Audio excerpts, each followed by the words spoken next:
老妹说电影，天天好电影。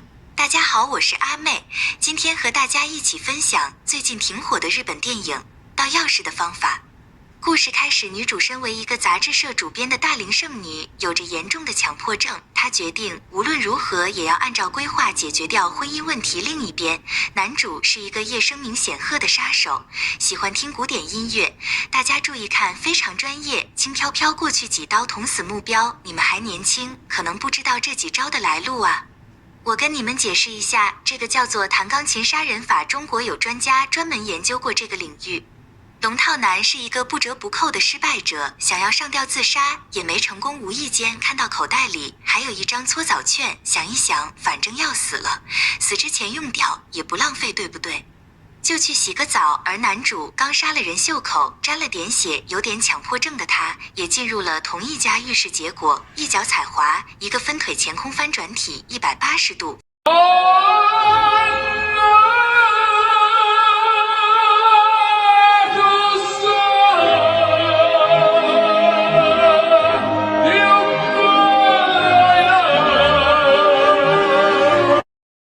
非常夸张地摔晕过去。龙套男趁机交换的手牌，取走了男主的所有东西。你这个高开叉脐带小包臀是怎么回事啊？一定要搞这么性感吗？啊！龙套男开着男主的豪车，用着他的钱，第一时间找回了所有的债主，还钱，然后打包好一切，来到医院，准备将东西还给男主。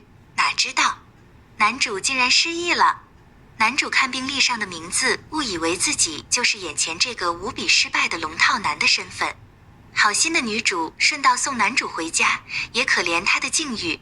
男主决定问问邻居，看能不能有点线索。结果住在这里都是玩游戏看动漫的死宅，就是邻居好几年见面第一句就是你是谁？你找哪个？那种，这倒也是真的。前段时间新闻还说日本第一宅男在家里待了30年没出门，不过这也就在他们那儿会发生这种事，我们这里你宅不了，宅10年房子就得拆迁。而另一边，龙套男来到男主家，发现男主非常有钱，物品整理得整整齐齐，绝对的处女座。此时电话响起，是黑社会雇主打来的，由于之前杀人的任务，所以准备交付尾款。龙套男不是男主，只能支支吾吾地答应。龙套男被带到见黑社会老大，这老大的长相让我有一种看老炮前段的感觉，黑老大有点像青涩版的冯小刚啊。六爷告诉他，之前的某社长帮忙杀了，但是社长手上有一笔钱不翼而飞，请求龙套男能顺手从社长的情妇口中探出消息。而男主那边也开始了他群众演员的生涯，女主也在不遗余力地帮助男主找线索。这天，两人相互看着对方的笔记本，顿时有种相见恨晚的感觉。他们都喜欢归纳记录一切，按计划执行，两人之间渐渐地产生了一丝的情愫。男主由于长相凶狠，竟然慢慢地从群众衍生，升级成了有台词的特邀演员，逐渐也被人所认可。他为了好好生活下去，买了许多表演的书，开始潜下心来研究起来。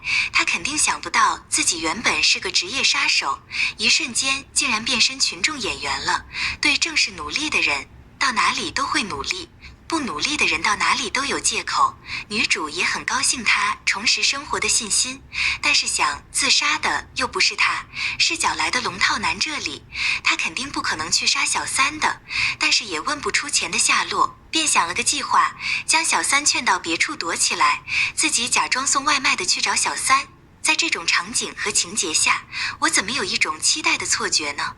感觉大佬突然被什么念头给占据了。这天女主接到电话，她的父亲去世，她原计划是在父亲死前能看到自己的婚礼，可以现在也不用。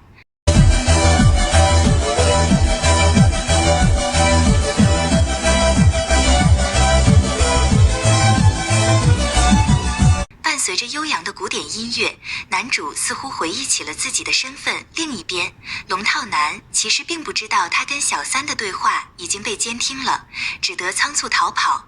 回到家就碰到了记忆恢复的男主，六爷几个也追了过来。当务之急是解决掉他们几个人。男主计划假装杀死龙套男，借口佯装投奔六爷，只要他认为杀手死了，不再追究，大家都相安无事。两人在房间演练起来，结果龙套男演技非常的浮夸，这也是跟范冰冰搭戏，非把别人给气死。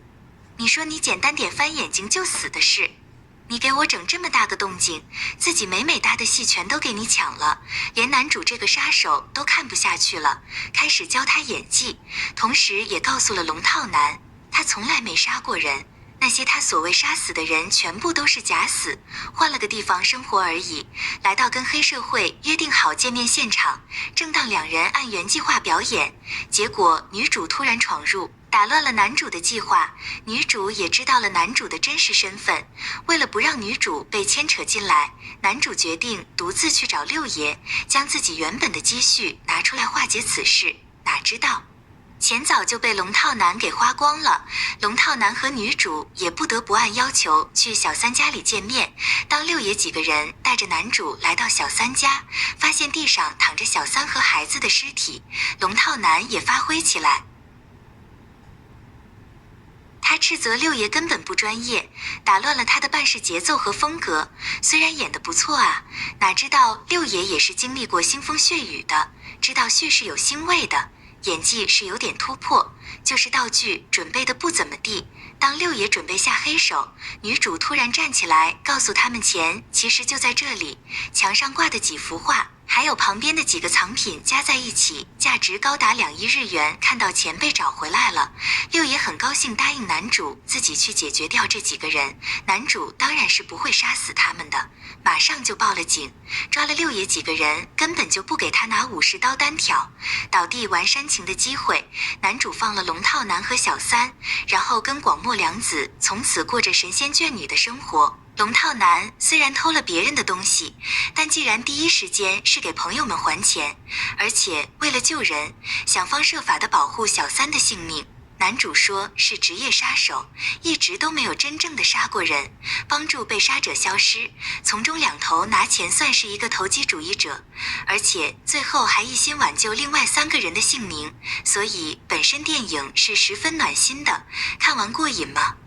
好了，故事到这就讲完了，喜欢阿妹讲的电影就点个赞吧，也别忘了订阅老妹频道啊，我们下期见，拜拜。